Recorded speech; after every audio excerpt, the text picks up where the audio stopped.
नीमू खरबूजा भइला से 20 बरिस पहले हिट रहे। आ देखी फिर से एक बार हिट हो गई। फैन से हिट हो गए, फिर से हिट भइल बा ना अतने ना।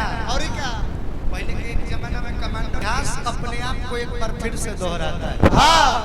और ये सच्चाई है, जितना पुराना चीज रहे आज फिर से नया भइल बा। बीच में पुराना भइल आज फिर से नया हो गई। पुराना जितना गाना बा ऊपर फिर से 2 लिखवा के 0.2 लिखवा के जितना पुराना फिल्म रहला ओकरा के रिटर्न लिखवा के 2 लिखवा के फिर से लॉन्च कई जाता तनी साल का मॉडलाइज करके।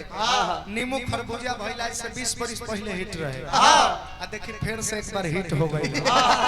फैन से हिट हो गए, फिर से हिट भइल बा ना अतने ना। और क्या पहले के एक जमाना में कमांडर कितना छौले रहे मार्केट में। जेने देखी कमांडर ही कमांडर